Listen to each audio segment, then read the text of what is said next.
Hello friends, कैसे हैं आप सब। स्वागत है आपका यूपीएससी एट होम प्रविशा के यूट्यूब प्लेटफॉर्म पे। हम जो यूपीएससी और यूपी पीसीएस की मेंस की आंसर राइटिंग कर रहे थे, उस सीरीज़ को हमने इस टाइम पे ब्रेक दिया है। अभी हम क्या कर रहे हैं, पूरा प्रीलिम्स पे फोकस्ड होकर 20,000 क्वेश्चन के माध्यम से आपका पूरा सिलेबस कंप्लीट कर रहे हैं, जिसमें हमने क्या क्या कंप्लीट कर लिया है। आपका एंशिएंट हिस्ट्री हो गया है, आपका मिडिवल हिस्ट्री हो गया है, इन्वायरमेंट हो गया है, और साइंस में आपका बायो और फिजिक्स हो गया है।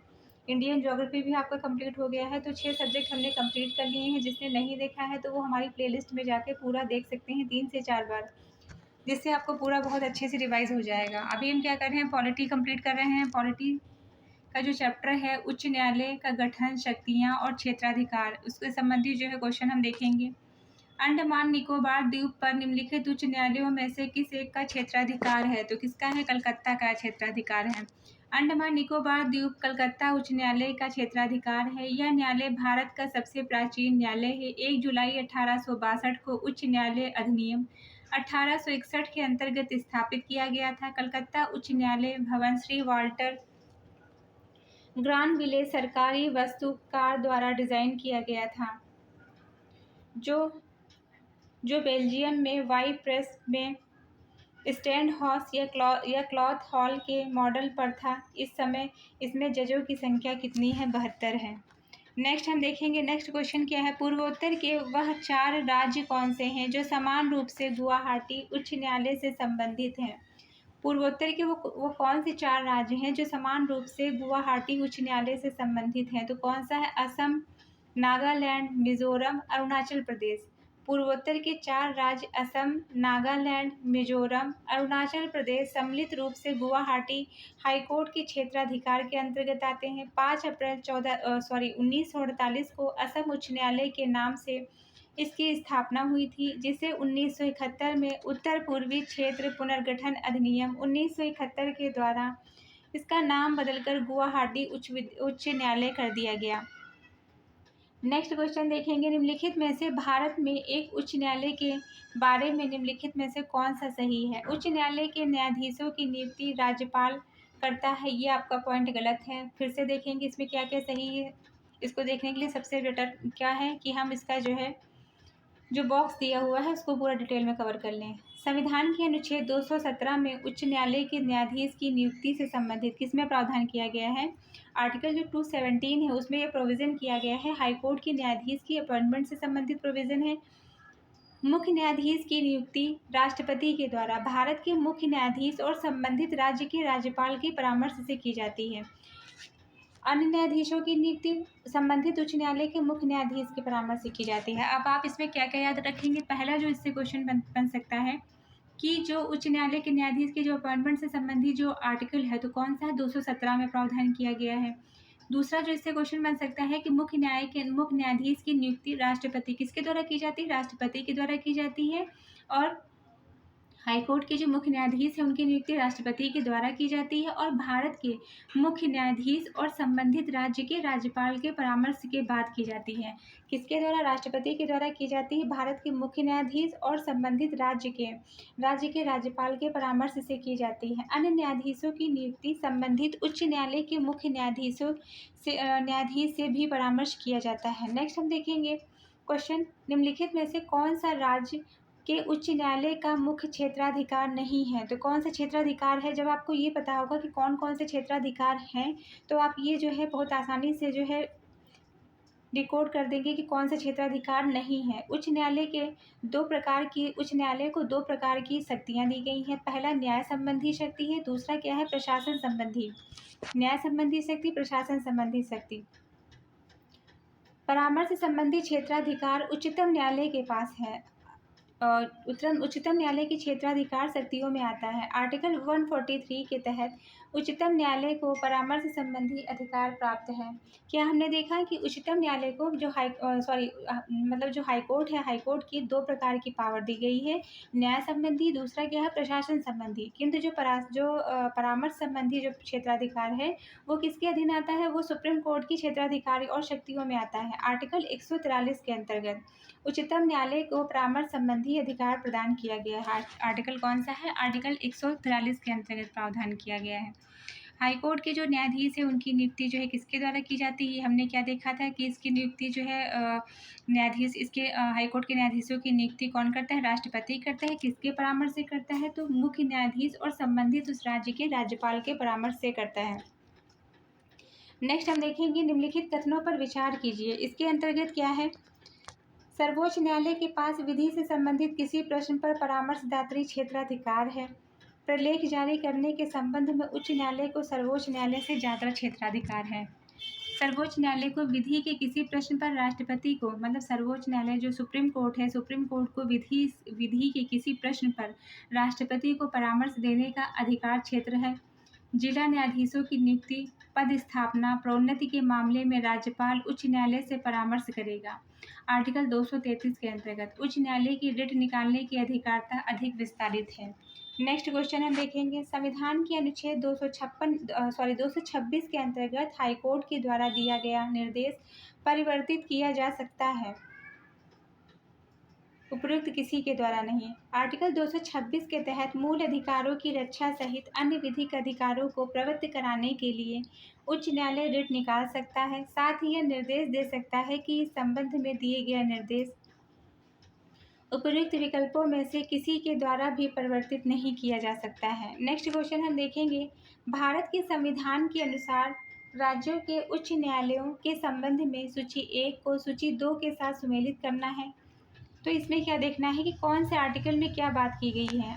आर्टिकल 214 हमने क्या देखा था? आर्टिकल 217 देखा था, जिसमें क्या था कि हाईकोर्ट के मुख्य न्यायाधीश, हाईकोर्ट के जो न्यायाधीश की जो है नियुक्ति से संबंधित था। आर्टिकल 217 214 क्या बात करता है कि प्रत्येक, और हमने क्या देखा था कि नियुक्ति किसके द्वारा की जाएगी? तो नियुक्ति तो की तो जाएगी राष्ट्रपति के द्वारा, किंतु जो है राष्ट्रपति करेगा। हाईकोर्ट के जो है हाईकोर्ट के न्यायाधीशों की नियुक्ति राष्ट्रपति करेंगे, लेकिन जो किसके, वो जो मुख्य न्यायाधीश के साथ साथ जो है उस राज्य के राज्यपाल के परामर्श से करेंगे। ये हमने देखा था। नेक्स्ट हमने क्या देखा? 214 के अंतर्गत क्या बताया गया है कि प्रत्येक राज्य के लिए एक उच्च न्यायालय होगा। 215 प्रत्येक उच्च न्यायालय अभिलेख न्यायालय होगा। 214 क्या कहता है कि प्रत्येक राज्य के लिए एक उच्च न्यायालय होगा। 215 कहता है कि प्रत्येक उच्च न्यायालय एक अभिलेख न्यायालय होगा। 216 क्या कहता है कि उच्च न्यायालय के गठन से संबंधित है। और जो 217 है वह उच्च न्यायालय के न्यायाधीशों की नियुक्ति एवं उसकी पद की शर्तों से संबंधित है। भारत में कुल 25 उच्च न्यायालय, अमरावती देश का 25वां उच्च न्यायालय स्थापित किया गया है। नेक्स्ट हम देखेंगे, निम्नलिखित में से कौन सा अंतिम रूप से विनिश्चय करेगा कि यदि राज्यों के उच्च न्यायालय के किसी न्यायाधीश की आयु के बारे में कोई प्रश्न उठता है तो भारत के मुख्य न्यायाधीश से परामर्श के बाद भारत के राष्ट्रपति, मतलब क्या हमने देखा कि निम्नलिखित में से कोई अंतिम रूप से विनिश्चय कौन करेगा कि राज्यों के उच्च न्यायालय के न्यायाधीशों की आयु के बारे में अगर प्रश्न उठता है तो भारत के मुख्य न्यायाधीशों के परामर्श के बाद भारत के राष्ट्रपति। इसके अंतर्गत क्या है? भारतीय संविधान के अनुच्छेद 214 से 231 में भारतीय उच्च न्यायालयों के प्रावधान किए गए हैं। 7वें संविधान संशोधन के अनुसार एक ही उच्च न्यायालय, एक से अधिक राज्य का न्यायालय, एक ही उच्च न्यायालय, एक से अधिक राज्य का न्यायालय हो सकता है। वर्तमान में देश में 25 उच्च न्यायालय हैं। उच्च न्यायालय के न्यायाधीशों की योग्यता का विनिश्चय आयु भी भारत के मुख्य न्यायाधीश के परामर्श के बाद भारत के राष्ट्रपति ही करेंगे। नेक्स्ट हम देखेंगे, भारतीय संविधान के किस अनुच्छेद में केंद्र शासित प्रदेशों के लिए उच्च न्यायालय का प्रावधान किया गया है? तो 241 के अंतर्गत 241 के अंतर्गत क्या किया गया है? संविधान के अनुच्छेद का प्रावधान कुछ संघ राज्य क्षेत्र के लिए विनियम बनाने संबंधित राज्य की शक्ति। 241 के अंतर्गत संघ राज्य क्षेत्र के लिए उच्च न्यायालय की व्यवस्था। 242 निश्चित। 239 संघ राज्य क्षेत्रों का प्रशासन से संबंधित है। नेक्स्ट हम देखेंगे अधीनस्थ न्यायालय एवं प्राधिकरण। भारत के जिला न्यायाधीश की नियुक्ति के संदर्भ में निम्नलिखित कथनों में से कौन सा कथन सही है? उनकी नियुक्ति राज्य के राज्यपाल के द्वारा राज्य के उच्च न्यायालय के परामर्श से की जाती है। तो ये क्वेश्चन आपका यूपीपीसीएस जो मुंसिफ का जो एग्ज़ाम होता है सिविल जज जूनियर डिवीज़न 2023 में पूछा गया है। अनुच्छेद 233 के अनुसार भारत में जिला न्यायाधीश की नियुक्ति, पदस्थापना और प्रोन्नति उस राज्य के राज्यपाल ऐसे राज्य के संबंध में अधिकारिता का प्रयोग करने वाले उच्च न्यायालय के परामर्श करके करेगा। राज्यपाल जिला न्यायाधीश से भिन्न व्यक्ति को भी न्यायिक सेवा में नियुक्त कर सकता है, किंतु वैसे व्यक्ति को राज्य लोक सेवा आयोग उच्च न्यायालय के परामर्श के बाद ही नियुक्त किया जाएगा। नेक्स्ट क्वेश्चन देखेंगे, जिला एवं सत्र दोनों न्यायाधीश काम करते हैं नियंत्रण में किसके? राज्य के उच्च न्यायालय के। भारतीय संविधान का आर्टिकल 235 के अंतर्गत जिला एवं सत्र दोनों न्यायाधीश राज्य के उच्च न्यायालय के नियंत्रण में काम करते हैं। इसके अतिरिक्त राज्य की न्यायिक सेवा के व्यक्तियों और जिला न्यायाधीश के पद से किसी पद को धारण करने वाले व्यक्तियों की पदस्थापना, प्रोन्नत, उनकी छुट्टी देना उच्च न्यायालय में निहित है। नेक्स्ट है, पारिवारिक न्यायालय के संदर्भ में निम्नलिखित में से कौन सा वक्तव्य सही है? इसके अंतर्गत पारिवारिक न्यायालय की स्थापना पारिवारिक न्यायालय अधिनियम 1984 के आधार पर की गई। इसमें वकीलों के द्वारा प्रतिनिधित्व संभव नहीं है। विवाह एवं पारिवारिक बातों से संबंधित विवादों में सुलह और समझौते कराने और विवादों को जल्द निपटाने के लिए 1984 में फैमिली कोर्ट एक्ट पारित किया गया। इस एक्ट के तहत पारिवारिक न्यायालयों की स्थापना की गई। राज्य सरकारें इस कानून के अनुसार उच्च न्यायालय से परामर्श करने के बाद पारिवारिक न्यायालय की स्थापना करती हैं। पारिवारिक न्यायालय अधिनियम की धारा 13 के अनुसार पारिवारिक न्यायालय के समक्ष किसी कार्यवाही में वाद के पक्षकार को इस बात का अधिकार नहीं होगा कि किसी वकील के द्वारा पैरवी होगी। पारिवारिक न्यायालय न्याय के हित में किसी विधि विशेषज्ञ को न्याय मित्र के रूप में रख सकता है। नेक्स्ट क्वेश्चन देखेंगे, अधीनस्थ न्यायालय के न्यायाधीशों की नियुक्ति कौन करता है? राज्यपाल करता है। अधीनस्थ न्यायालय के न्यायाधीशों की नियुक्ति राज्यपाल द्वारा की जाती है। जिला न्यायाधीशों की नियुक्ति राज्यपाल उच्च न्यायालय के परामर्श से करता है। नेक्स्ट क्वेश्चन क्या है, निम्नलिखित में से कौन सी एक याचिका अधीनस्थ न्यायालय कार्य पद्धति का परीक्षण करती है? तो उत्प्रेषण है। उत्प्रेषण रिट अधीनस्थ न्यायालयों की कार्य पद्धति की परीक्षण करती है। उत्प्रेषण रिट केवल वरिष्ठ न्यायालय द्वारा जारी किया जा सकता है। उत्प्रेषण में कनिष्ठ न्यायालय या अधिकरण के आदेशों के विरुद्ध निर्देश होता है।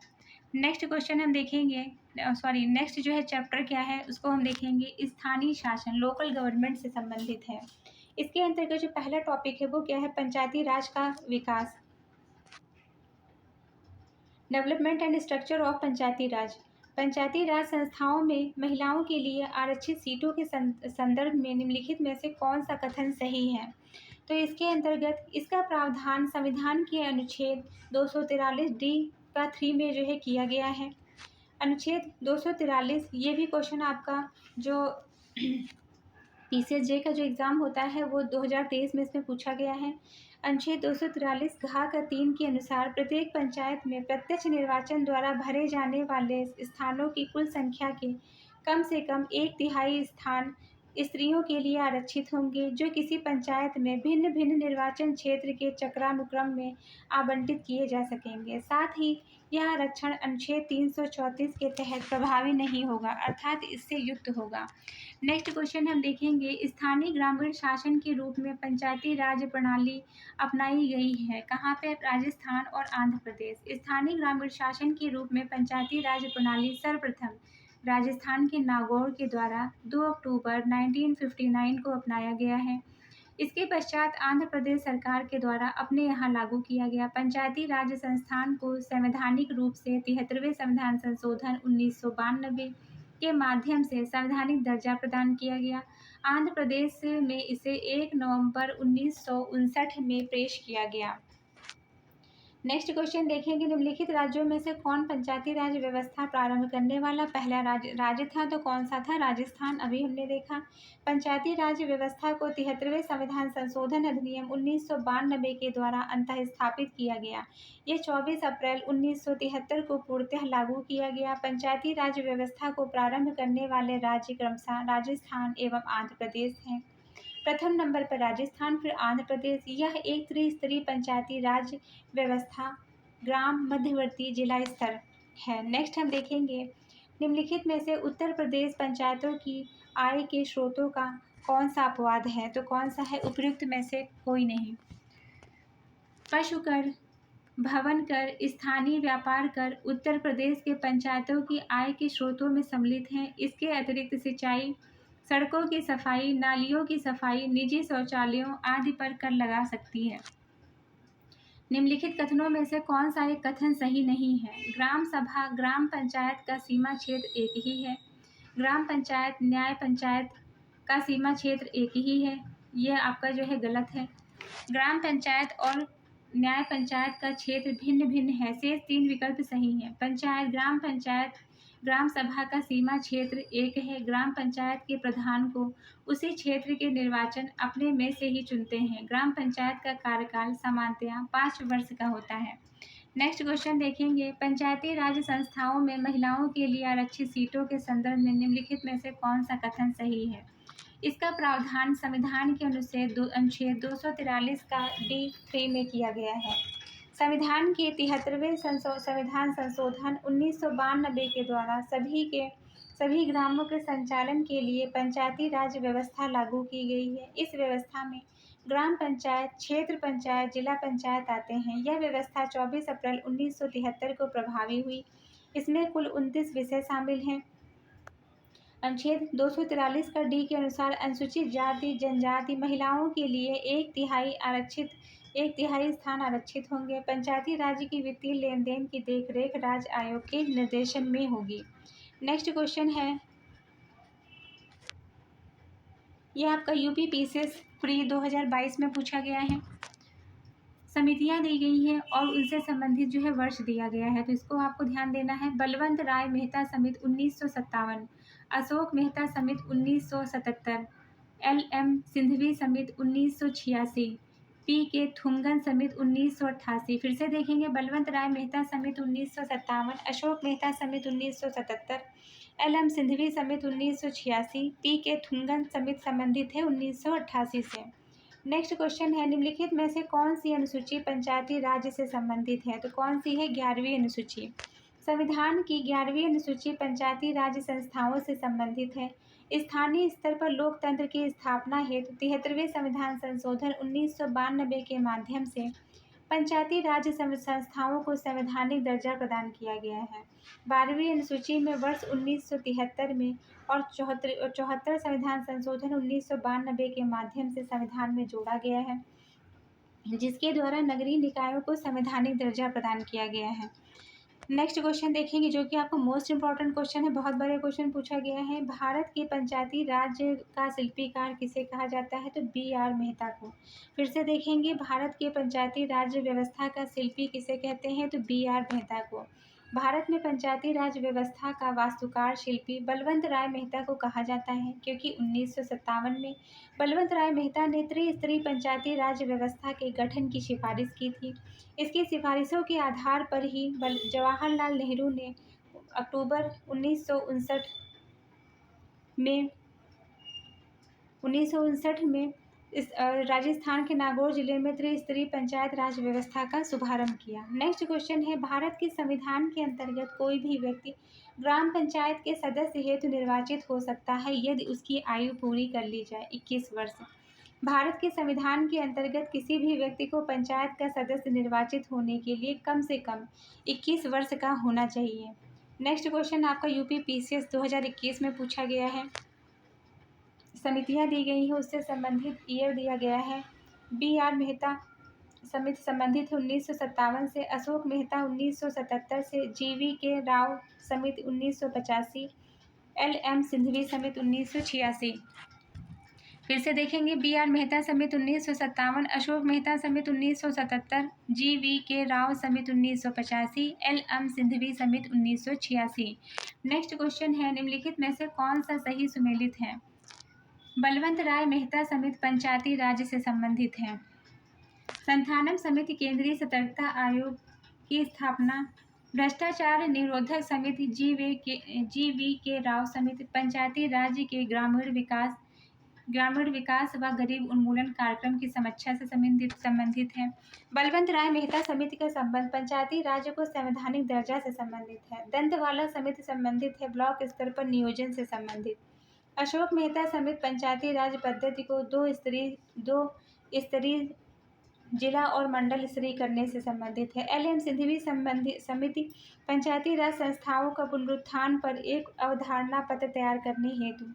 पी के थुंगन समिति पंचायती राज को मजबूत करने हेतु सुझाव से संबंधित है। गडगिल समिति का संबंध है इस समिति का संबंध पंचायती राज्य से ही है। नेक्स्ट देखेंगे क्वेश्चन, निम्नलिखित में से कौन सा अनुच्छेद राज्य सरकारों को ग्राम पंचायतों के गठन का निर्देश देता है? तो कौन सा है? आर्टिकल 40। आर्टिकल 40 जो है निम्नलिखित में से कौन सा ऐसा अनुच्छेद है जो राज्य सरकारों को ग्राम पंचायतों के गठन से संबंधित प्रावधान से संबंधित है? तो अनुच्छेद 40 है। संविधान के भाग 4 के अनुच्छेद 36 से 51 तक में राज्य के नीति निर्देशक तत्वों का उल्लेख किया गया है, जिसके अंतर्गत अनुच्छेद 40 में ग्राम पंचायतों के गठन की बात की गई है। ग्राम पंचायतों का प्रावधान गांधीवादी विचारधारा से प्रेरित है। 1992 में 73वें संविधान संशोधन के द्वारा ग्राम पंचायतों के गठन से संबंधित प्रावधान शामिल किया गया है। ग्राम पंचायतों को गठन को संवैधानिक दर्जा बलवंत राय मेहता समिति की रिपोर्ट के आधार पर दिया गया है। नेक्स्ट क्वेश्चन देखेंगे, पंचायती राज व्यवस्था का मूल उद्देश्य निम्नलिखित में से क्या सुनिश्चित करना है? विकास में जन भागीदारी और लोकतांत्रिक विकेंद्रीकरण को सुनिश्चित करना है। पंचायती राज व्यवस्था का मुख्य उद्देश्य विकास में जन भागीदारी, लोकतांत्रिक विकेंद्रीकरण को सुनिश्चित करना है। नेक्स्ट है पंचायती राज व्यवस्था 73वां संविधान संशोधन अधिनियम के द्वारा स्थापित त्रिस्तरीय प्रणाली में सम्मिलित है। क्या है? ग्राम पंचायत है, क्षेत्र पंचायत है और जिला पंचायत है। वर्ष 1993 में 73वें संविधान संशोधन अधिनियम 1992 के माध्यम से भारत में त्रिस्तरीय पंचायती राज व्यवस्था को संवैधानिक दर्जा प्रदान किया गया है। संविधान के भाग 9 में पंचायतें नामक शीर्षक के तहत 243 से 243 अड़ा तक पंचायती राज से संबंधित उपबंध किया गया है। त्रिस्तरीय पंचायती राज व्यवस्था में ग्राम पंचायत, क्षेत्र पंचायत, जिला पंचायत शामिल है।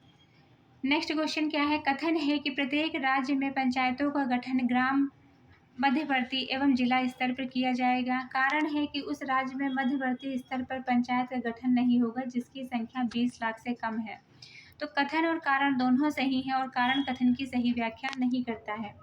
ये आपका क्वेश्चन 73वें संविधान संशोधन दिसंबर 1992 में संसद के द्वारा पारित किया गया तथा 24 अप्रैल 1993 के संविधान अधिनियम 1992 के रूप में परिवर्तित हुआ। इस संविधान संशोधन के द्वारा संविधान में भाग 9 पंचायत को शामिल किया गया है तथा प्रावधान किया गया है कि उन राज्यों को छोड़कर जिनकी संख्या 20 लाख से कम है, मध्यवर्ती या जिला स्तरों पर पंचायतों की त्रिस्तरीय प्रणाली को लागू किया गया है। अनुच्छेद 243 का बी में। नेक्स्ट है, भारत की स्थानीय स्वशासन के संदर्भ में निम्नलिखित में से कौन सा कथन सही है? जिला योजना समिति जनपद की विकास योजना का प्रारूप तैयार करती है। जनपद योजना समिति की संरचना राज्य विधायिका के द्वारा की जाती है। तो भारतीय संविधान के अनुच्छेद 243 ZD के अनुसार प्रत्येक राज्य में जिला स्तर पर जिले में पंचायतों तथा नगर पालिकाओं द्वारा तैयार की गई योजनाओं का समेकन करने एवं संपूर्ण जिले के लिए एक विकास योजना का प्रारूप तैयार करने के उद्देश्य से एक जिला योजना समिति के गठन का प्रावधान किया गया है। राज्य की विधायिका जनपद समिति की संरचना, कार्य नियमों आदि को विधि के अनुसार निर्धारित करने की शक्ति रखती है। नेक्स्ट देखेंगे, पंचायतों के लिए कराए जाने वाले सभी निर्वाचनों संचालन, अधीक्षण, निर्देशन और नियंत्रण निहित होता है किसमें? राज्य निर्वाचन आयोग में। 73वें और 74वें संविधान संशोधन 1992 के अधीन प्रत्येक राज्य में पंचायती राज संस्थाओं एवं शहरी निकायों के चुनाव निष्पक्ष व समय पर करवाने हेतु अलग से राज्य निर्वाचन आयोग की व्यवस्था की गई है। राज्य के पंचायतों के समस्त निर्वाचनों एवं नगरपालिकाओं के समस्त निर्वाचन, अधीक्षण, निर्देशन, नियंत्रण भारत के संविधान के अनुच्छेद 243 के और अनुच्छेद 246 ZA द्वारा राज्य निर्वाचन आयोग में निहित है। नेक्स्ट क्वेश्चन हम देखेंगे, पंचायतों के संदर्भ में निम्नलिखित में से कौन सा कथन सही है? मध्यवर्ती स्तर पर एक पंचायत होगी, ये कथन सही है। प्रधानमंत्री नरसिम्हा राव के कार्यकाल में 1992 में पारित 73वें और 74वें संविधान संशोधन के द्वारा नगरपालिकाओं को संवैधानिक दर्जा प्रदान किया गया है। संविधान के भाग 9 अनुच्छेद 243 से 243 अड़ा तक पंचायतों का वर्णन है। कौन से भाग में पंचायतों का वर्णन? भाग 9 है, अनुच्छेद 243 से 243 अड़ा तक। और अनुच्छेद 243 के द्वारा राज्यों में त्रिस्तरीय राज्य व्यवस्था का प्रावधान है, जिसमें ग्राम स्तर ग्राम पंचायत का गठन और मध्यवर्ती स्तर पर पंचायत समिति, जिला स्तर पर जिला पंचायत का गठन किया जाएगा। प्रत्येक ग्राम पंचायत में एक ग्राम सभा होगी, जिसके सदस्य पंचायत क्षेत्र की मतदाता सूची में दर्ज सभी व्यक्ति होंगे। पंचायतों में महिलाओं के लिए 1/3 सीट आरक्षित होगी। नेक्स्ट हम देखेंगे भारत में राष्ट्रीय पंचायती राज दिवस मनाया जाता है तो कब? 24 अप्रैल को। भारत में 24 अप्रैल को राष्ट्रीय पंचायती राज दिवस मनाया जाता है। ये दिन भारतीय संविधान के 73वें संविधान संशोधन 1992 के लागू होने का प्रतीक है, जो 24 अप्रैल 1993 में लागू हुआ था, जिसके बाद इस दिन राष्ट्रीय पंचायती राज दिवस के रूप में मनाने की शुरुआत 2010 में हुई। नेक्स्ट है भारत के संविधान में 11वीं अनुसूची में कितने विषय हैं? तो कितने विषय हैं? 29 विषय। संविधान संशोधन अधिनियम 1992 के 73वां संविधान संशोधन 1992 द्वारा भारतीय संविधान में एक नया भाग 9 एक नई अनुसूची 11वीं अनुसूची को जोड़ा गया है। पंचायती राज व्यवस्था को संवैधानिक दर्जा प्रदान किया गया है। 11वीं अनुसूची में 29 विषय हैं, जिस पर पंचायतों को विधि बनाने की शक्तियां प्रदान की गई हैं। नेक्स्ट क्या है? पंचायती राज प्रणाली है क्या है? यह एक स्थानीय स्वशासन संबंधित है। स्थानीय स्वशासन से तात्पर्य सरकार की उस प्रणाली से है जिसमें निचले स्तर पर लोगों को भागीदार बनाकर लोकतांत्रिक विकेंद्रीकरण को सुनिश्चित किया जाता है तथा लोगों को अपनी समस्याएं स्वयं हल करने के लिए सक्षम बनाया जाता है। नेक्स्ट क्वेश्चन है, निम्नलिखित में से कौन सा ग्राम पंचायतों की आय का साधन नहीं है? राज्य सरकार का अनुदान, कृषि आय पर कर और ऐच्छिक दान का उपहार, संपत्ति, जानवर और वाहन कर। इसके अंतर्गत क्या है? बी इसके अंतर्गत नहीं आता है। ग्राम पंचायतों के आय के स्रोत राज्य सरकार के द्वारा ऐच्छिक दान, उपहार, संपत्ति, जानवर व वाहन पर कर, जबकि कृषि आय पर कर राज्य सरकार की आय के अंतर्गत नहीं आते हैं। नेक्स्ट क्वेश्चन हम देखेंगे, सही उत्तर का चयन करना है। वे सभी लोग जो 21 वर्ष की आयु पूरी कर चुके हैं राज्य विधानसभा के सदस्य चुने जाने की योग्यता रखते हैं। पंचायती राज्य की सदस्यता के लिए भी अर्ह होंगे। अनुच्छेद 243 का 4 में पंचायत के सदस्यों की योग्यताओं के बारे में बताया गया है। पंचायत जनप्रतिनिधि बनने के लिए प्रत्याशी की उम्र 21 वर्ष होना चाहिए। पंचायत चुनाव में मतदान की आयु 18 वर्ष ही है, अर्थात पंचायत राज्य की सदस्यता के लिए अन्य वही अर्हताएं होनी चाहिए जो राज्य विधानसभा का सदस्य चुने जाने के लिए होनी चाहिए। नेक्स्ट क्वेश्चन देखेंगे, पंचायती राज व्यवस्था में शासन प्रणाली की संरचना क्या है? ग्राम खंड जिला स्तर पर स्थानीय स्वशासन की त्रिस्तरीय संरचना। 73वां संविधान संशोधन अधिनियम 1992 के द्वारा ग्राम खंड जिला स्तर पर त्रिस्तरीय पंचायती राज्य का प्रावधान किया गया है। जिन राज्यों की जनसंख्या 20 लाख से अधिक नहीं है, वहां मध्यवर्ती स्तर पर क्षेत्र पंचायत का गठन नहीं किया जाएगा। नेक्स्ट देखेंगे, पंचायत समिति के सदस्य प्रत्यक्ष रूप से जनता के द्वारा निर्वाचित होते हैं।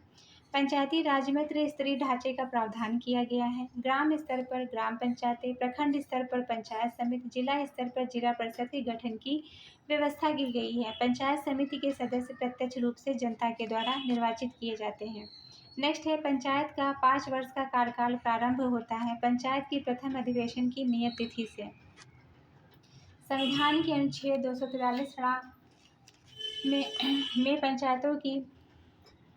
पंचायतों की अवधि का वर्णन किया गया है। इसके अनुसार प्रत्येक पंचायत उसके प्रथम अधिवेशन की तारीख से 5 वर्षों की अवधि तक कार्य करेगी। विधि के द्वारा विहित प्रक्रिया के अनुसार उसे पहले विघटित किया जा सकता है। उस 5 वर्ष की अवधि की समाप्ति के पहले यदि पंचायत विघटित कर दी गई तो विघटन की तारीख से 6 माह के भीतर निर्वाचन होने चाहिए। समय पूर्व विघटित पंचायत जब पुनर्गठित की जाती है तो वह अवशिष्ट अवधि के लिए ही होगी, किंतु यदि बची हुई अवधि 6 महीने से कम है तो निर्वाचन कराना आवश्यक हो जाता है।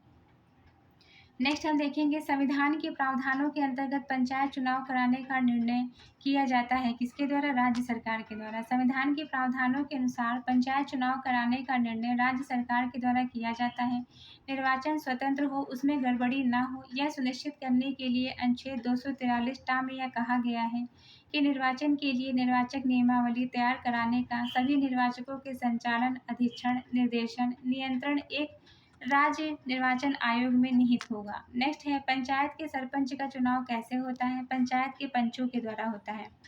पंचायत के सरपंच का चुनाव पंचायत के पंचों के द्वारा होता है। ग्राम पंचायत, ग्राम सभा स्थानीय पंचायतों स्थानीय प्रशासन की निम्नतम स्तर की संस्था है। एक गांव अथवा कुछ छोटे छोटे गांवों को मिलाकर पंचायत बनाई जाती है। ग्राम सभा नियत समय पर ग्राम पंचायतों का चुनाव करती है। ग्राम पंचायत में एक प्रधान और सरपंच होता है। सरपंच या प्रधान के अतिरिक्त कुछ पंच होते हैं। इन पंचों की संख्या विभिन्न राज्यों में भिन्न भिन्न होती है। इनकी संख्या 5 से लेकर 15 तक होती है। ग्राम पंचायतों का कार्यकाल राज्यों में 3 से 5 वर्ष तक होता है। नेक्स्ट है, निम्नलिखित में से कौन सा पंचायतों की संरचना के बाबत उपबंध करने को अधिकृत है? तो कौन सा? राज्य का विधानमंडल।